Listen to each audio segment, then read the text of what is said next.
the god of thunder himself is looking into some property down here in Tassie. It was all over the news. The funny bit was the day that it came into the news last week was the day there was that massive storm. That was kind of uncharacteristic storm that Going once, going twice, sold. You're listening to the Property Pod.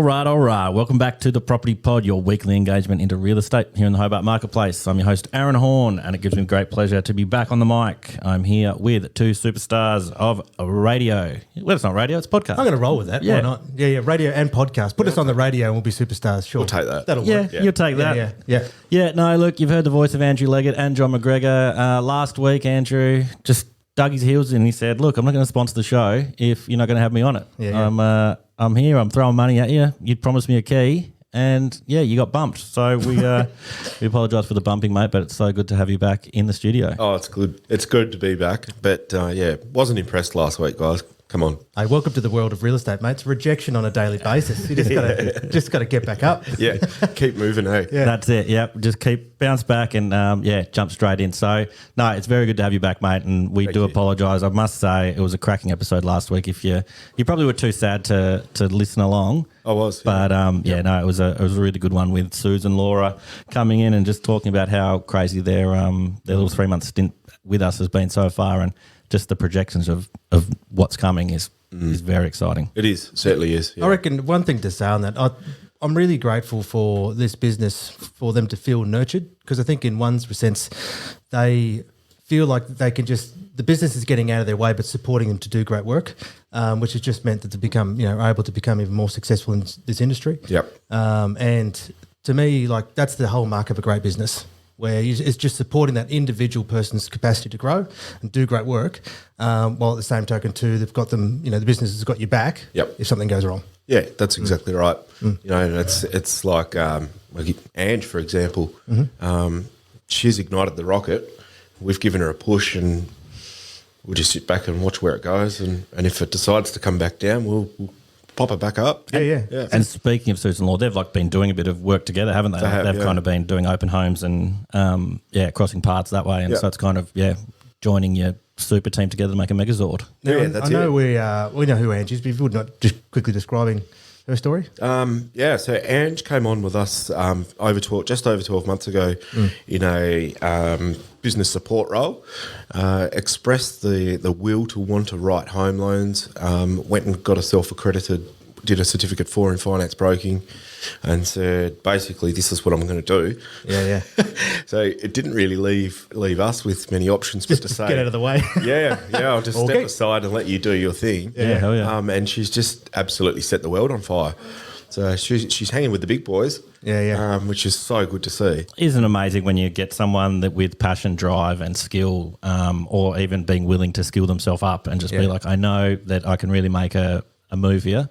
I'm going to go for it. Yep. And then it's, almost like jump on their coattails and ride it all the way home. And, as you're saying, provide a workplace that supports that person and makes them become the best version of themselves. Yeah. You guys doing that at Rams with Ange. Yeah, whatever she needs, we'll throw it at her.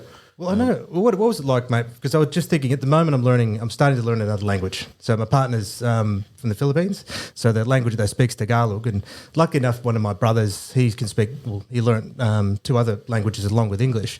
So he was able to help me just say, well, look, here's a good way to start, and a way to learn that will get you there faster. But it's that... I'm in that mode again where it's like I am so out of my depth, where I know nothing about this, and it's like I had my safe little bubble where I knew my things, I'm an expert, and boom, new language, and I'm just, it's like, you're back at school again from prep. Can you give us some Talag? Because there's a mix of Spanish in there as well, so I think they'll say is and I'm gonna butcher this, but you will say como estás? So but then okay lang, which is okay good. I learnt the other day, it was someone's phone's ringing. It was who is that though? I don't know. Not me. Not me. Oh, no, oh, there you go, it's Laurie. Actually, no, what it was It is that sounded like it was in the studio. it was. They knew I was going to get this so bad. There was a sign to pull out. Stop. Yeah, eject. I think it was Mahal, which is my love or wife. There's Magadang. I think I'm going to stop now. I've got notes. I've got notes. No, that's good. But maybe each week I'll bring something new to the pod and just like this is my little sentence. Yeah, I like that. Yeah. Well, Nino, who does the show notes and the content writing for us, he is from the Philippines and so he'll be able to listen in Exactly. and he can say like, you did well, you did bad, and we'll get a report back. Well, can you remember what it was like, mate, from day one doing the media, like picking up the camera, jumping on board, getting ready for the property, like doing property photos? Oh, with anything, it's like that. You'll know who it is. The 10,000 hours guy. Who's that? That's I know the book. 10,000 hours of mastery. Basically of mastering anything, sort of thing. Like the more you do it, the better you get at anything. It's the same with real estate. It's the same with brokering. It's the same with a language. It's kind of So you go back to episode 1 of the podcast, and then you come to this episode, and it's a completely different show, and it's come 1,000 miles or 10,000 hours. Not that many, but we're. Oh, it would be great. Yeah. No, good on you, John. That's something I've always wanted to do is pick up another language, but just can't absorb. Well, I think the other thing is you need a real motivation and reason. Yeah. Because now at least then there's a real connected purpose as to why I'm going to learn this specific new language. So yeah, it'd be interesting to see how we go in the coming months. That's for sure. Yeah. Well, learning a language is a perfect way to segue into what we were kind of talking about today. Today, day of recording is the 15th of December, 2021. The borders of Tasmania are back open today. Yeah. So they're opening back up to the rest of Australia. I think for the last 2 years, it's kind of been an on again, off again it's been tough. situation. Borders opening before Christmas mean a lot of things. There's a lot of nervous energy in the air. There's a lot of excitement depending on kind of where you are and what it could mean for Tasmania, Australia and the world moving forward. Yep. Do we want to talk to the idea of the borders opening? What do we feel it could mean for us and moving forward? My feeling's always been that I've done everything we can in terms of myself with the vaccinations and prepping and all that kind of stuff. And then to me, it feels like there has to be a point where we've got to go, allow ourselves to go back to a point where we can, live freely. And allow that capacity to just go back to doing the things that you want to do. Hopefully this is this first step in the right direction of, being able to connect with, people from all the different states and overseas, because it'd be nice to have that connection again, and allow that capacity to go and travel and see and do and have everyone from, interstate visit this beautiful place, be able to leave this place as well. So for me, it just really comes down now there's been so much pent up, I suppose, people wanting to travel and experience and buy. From a real estate perspective, I think there's going to be a huge new excitement coming back into the state as people finally get to come here and re-experience it. So I hope that translates both to, tough obviously because for all these other reasons of lack of housing supply, etc. But obviously too, though, I'm excited for the tourism industry more than anything. Luckily enough, it's been able to survive to a smaller degree just locally, but being able to reopen will hopefully then just re-energise those businesses that have had a really hard time over the last couple of years. Yeah, just get it firing again. Yeah, it's interesting kind of moving forward. It's that really interesting idea of we've lived kind of down here for a while, pretty COVID-free on our tiny little island. It's a bit of a paradise. Most people seem to have done the right thing. We've had that little incident recently where we had our little mini lockdown, which kind of everybody lost their mind over. But if you think about the people of Victoria, New South Wales or other parts of the world have had it completely... they've had it so rough. Can't fathom kind of what it would have been like doing all that, especially, you spend a few little days here, like even mask mandates and stuff like that. We've kind of dodged a whole lot of it. So COVID really hasn't affected us other than this kind of being able to leave the island or have family members. I know lots of people are really excited for family members to be coming back for Christmas or just even kind of, I know a bunch of people who are kind of, today's the day that the borders are opening. They're coming over today. I think there's like 45 flights coming into Tassie. Wow. Like I think for the last 6 or 7 months, there's been like 7 flights a day. There's 45 coming in today. I think they're saying 5,000 people. 5,000 people into the state awesome. today. Yeah. Awesome. But they're coming in just to see a loved one and they'll go home tomorrow, the next day. They're not even planning I'm coming back for a long time. It's just like I haven't been able to see a loved one. Yeah. So it's another one of those things where you can't really imagine spending all this time apart and just that human need for kind of a hug. No, 100%. And I guess we're lucky that, we've got our family here, because my partner, all her real immediate family's, in the Philippines. It's been 6 years since she's been able to go back. And then where she was going to be planning on 2 years ago got taken away again. So it made it even harder. Yeah. I had a mate that transferred his job over to Melbourne in April. He's not been back. He knows no one over there. Just he's the new work team, but no real friends, no human connection, like face to face sort of stuff. So I feel for him, and he's coming back soon, so it'll be good to catch up with him. Yeah, and I guess that's such an unmeasured, consequence of being contained to one little area just on our mental health. Yeah, so that's what I guess then. The lifting of all this and being able to retravel and connect will just allow people to have that that moment like the hug and that nice conversation that's not through a computer screen, because it's just something so different being able to be in person like you can't measure. No, unmeasurable. One thing that we can measure is that that Tassie's vaccination program is going quite successfully, and it's stating that we're one of the most vaccinated places on the planet. How? Over 16s, first dose rate is at 96%, second dose rate is at 90%. 90% of the population here in Tassie double dosed, which is a very good thing for kind of the healthcare system. Hopefully won't be overloaded with this new Omicron and all this other stuff that's kind of scaring us. It feels like at the start of this it was perhaps maybe hopefully we can get back to a point where COVID isn't a thing anymore that we have to deal with, but now it kind of feels like it's something we're going to live with. Yeah. And we just have to now get to the other side of it. I guess there's no means of elimination. Like that's just not realistic. Yeah. However, obviously, what these, from my understanding, what the vaccinations do is it seriously reduces hospitalisation. So you'll still get it. Every single time, but it's going to significantly increase your chances of overrate, and then significantly reduce hospitalisation. So that's a great thing. Yeah.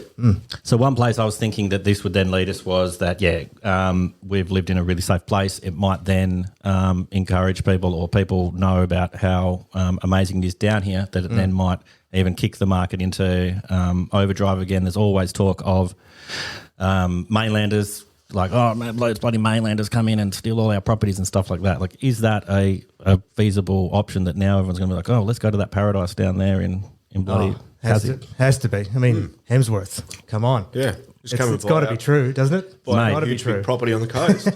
Mate, well, I did want to spin on to the Hemsworth. The God of Thunder himself is looking into some property down here in Tassie. It was all over the news. The funny bit was the day that it came into the news last week was the day there was that massive storm, that was kind of uncharacteristic storm that that hit. The God of Thunder himself may have been visiting. Maybe it's not pretend. Maybe he just kind of decided like, oh, I'm going to go check out the East Coast and see what it's like. I'm just going to throw a bit. Or he was angry. Rain down. He was angry. The room has been removed. It's like, come on, just let me have some peace for a day. So in my mind, it has to be the connection. He caused the storm because science. That's it. Oh yeah, no doubt. There's no doubt. You can't argue against that. Not at all. So it's amazing that this guy from Home and Away, this spunk that used to be in Dolly magazine, has taken over the world. Is kind of this. It's awesome. Isn't this superstar now who, it's massive news that him and his brother want to bring their posse down here to the is it Piano Coves? I can't quite remember exactly. Never heard the term. No, well, I didn't know anything about it, and I was like, oh, what's going on here? So like, I'll just pull this up. Hold on a sec. Yeah. Hollywood Superstar is the Hollywood Superstar is the buyer of the stunning Piano Cove site in the northeast of Tasmania, which boasts around 3 kilometres of ocean frontage, including numerous beaches and coves. According to the listing, the property is vast, rare, has significant ocean front, and a blank canvas on which you can create kind of any world-class facility. I don't know if you guys have seen, he's got the facility in Byron Bay. He's kind of moved in there. And so it's almost like he's like, oh, this will be my holiday home, which will be worth $20 million down here in Tassie. Apparently, it's like when I can't remember why we're looking this up, but it was like the top 10 most highest paid actors in the world. I think Hemsworth is in the top 10 at this point. So, which is great. Aussie boy done well, and at least then he can obviously build himself a holiday spot down in Tassie. To me as well, having how many kilometres did it say? 3? 3 kilometres. 3 kilometres. I mean, that's where. I mean, how cool would that? In my mind, it's really about having that exclusivity, isn't it? It's just a little bit of privacy, so that obviously, if you have a huge posse that comes down, they can feel like they're in their own little isolated piece of the world, just to disappear, phones off, no distractions, just to enjoy it. Yeah, just hit the shack in Tassie. Just go to the shack in Tassie. Yeah, exactly. Yeah. Well, I was thinking about it though, like if all of a sudden you start to get a couple of big celebrity memes, like going, why are you living there? Like, just like New Zealand, that happened in New Zealand. Well, a huge stretches of areas where they were opening up to international buyers, and they were buying huge houses and land in exclusive, riverfront sections, it wouldn't surprise me if Tassie ended up becoming the same. Obviously, Australia's got different restrictions, but in terms of again, like it's a beautiful space to look at. Things are just getting better and better and better by the day. So you just throw in like one of the most famous people on the planet going, I'm buying here. It's going to trigger something. Yeah. Well, see, I don't know, like if it's just that he's got like a really good marketing team behind him, but he just does seem like a really genuine, down to earth fella. Who was just like, oh yeah, I've got the means to go create a shack essentially down in this beautiful part of the world. I know he loves surfing. He's got he's into mountain biking and all this stuff like that. So it's close to Derby. So you could quite easily be cruising around Derby. Oh, and then there's Chris Hemsworth just making you feel like you're normally, like a 6 or a 7. Yeah. You look over, there's a 10 over there, and then you're just like, man, I'm a 2. It's like I'm going to leave now. It's just like you just double check the rings on it. All right, no, we're all good. But what are you going to do? I think when you're outclassed to that level, you're not even jealous anymore. It's like, yeah, you can have your whole pass, honey. Fine. You can have that. Yeah, it's fine. I'll high five you the way. Yeah. It's funny that it's a rumour, but I'm not going to surprise it if it starts to become truer and truer over the coming years. Because Tassie's a beautiful spot, and I think the only challenge, obviously, for celebrities and entertainers and all that kind of stuff is the capacity to earn money down here just doesn't exist. And all the connections and everything has to be in the larger cities. But if they're happy to travel, well then, it's a prime spot for a getaway. We know, that the celebs, they come here. You hear it in the news all the time. So, Jay Beebs has been here. Mm-hmm. I had a really good joke years ago with my cousin when she was maybe 10 or 11 that I was dating Katy Perry. I don't know. She was going to a Katy Perry concert. Yeah. And I said, Katy Perry's my girlfriend. And then she was like, ha. I'm like, no, legit. Like me and Katy Perry, you can't tell anyone she's my girlfriend. And then within like 2 or 3 weeks of coming up with that joke, Katy Perry was down here eating at Smalt. Oh, you're kidding. And I called her up and I said, I can't talk right now, but I'm on a date with Katie. You'll see it in the newspaper tomorrow. So the next day, it's actually Sebastian who works here, his sister. So the joke was that I dated Katy Perry, and she was very lovely, by the way. Oh, that's good.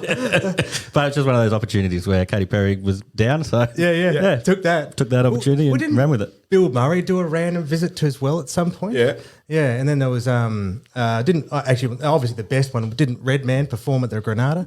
Was it Redman or someone like that? Yeah. No, Exhibit or something like that. Just some random actor. Like how at the Nada. Yeah, how did that happen? But impressive. It is. Yeah. They thought they were performing at Mona, but they were soon discovered differently. Gordon Ramsay, he shot one of his TV shows down here. Did he really? Yeah. Yeah, right. Yep. I'm surprised. I just shouldn't say I'm surprised, but it's kind of cool. It is. Yeah. Yeah. So to me, it just seems it'll start to get more. It'll happen more and more and more. No, look, it's very interesting. We've got like a beautiful part of the world. We're constantly banging on about how beautiful Tasmania is, and it's only going to be a surprise for a while. The world is getting smaller with the way people can travel now. So, oh yeah.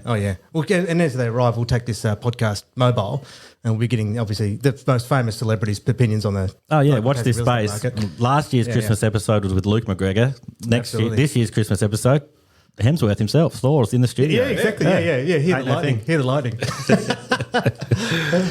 All right. bit of fun there. We probably need to wrap up pretty soon. Yeah. It's not really real estate related, but it is Hobart related. Water restrictions came into place just this week. So normally you kind of get deep into January, maybe February when water restrictions kind of come into place. They won't be going in deep. They won't be going. Can't use their water.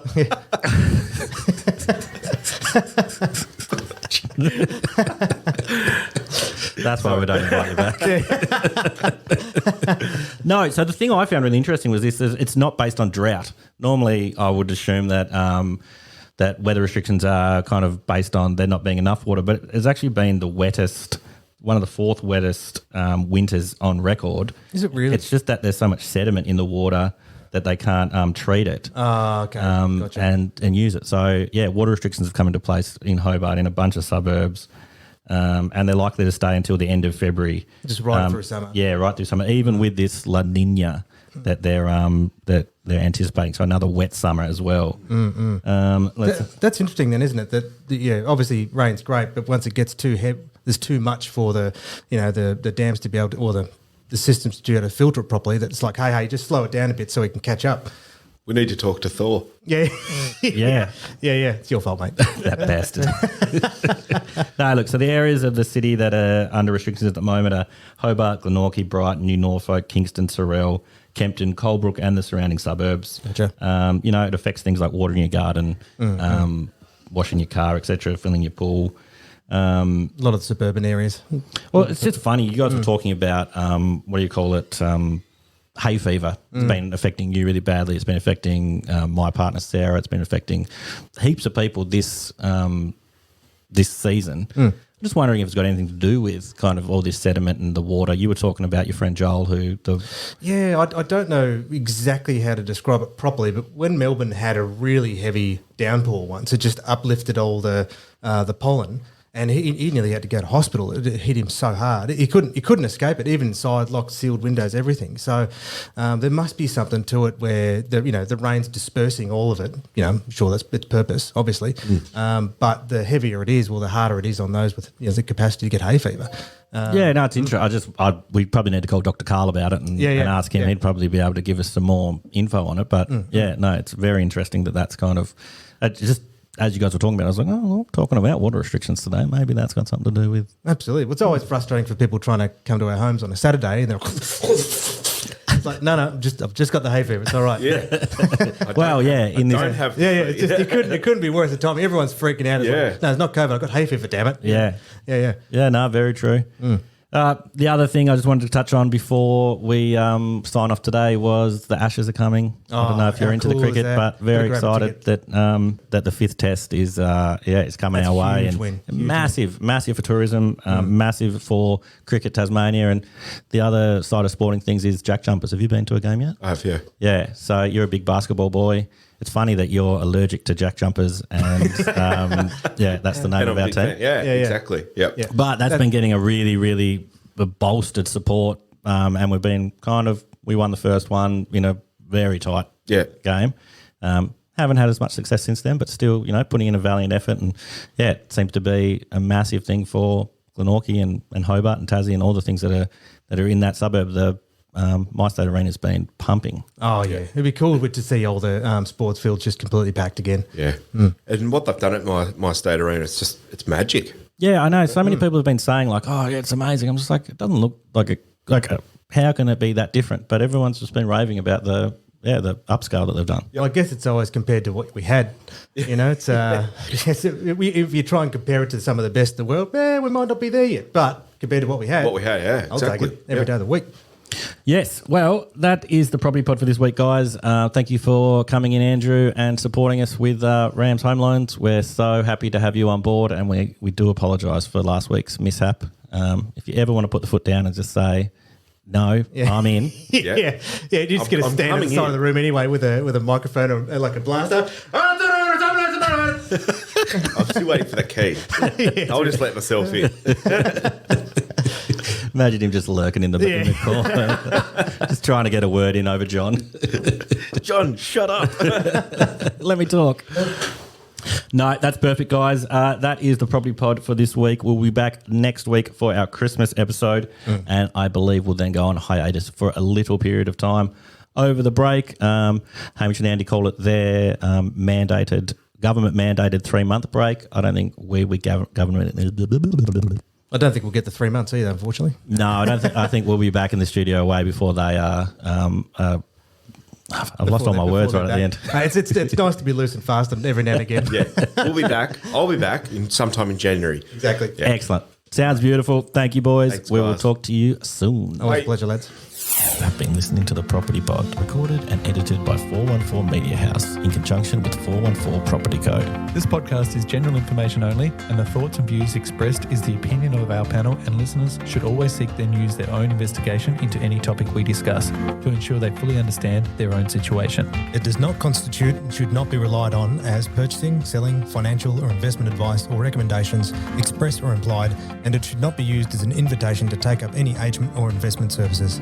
No investment decision or activity should be undertaken on the basis of this information without first seeking qualified and professional advice.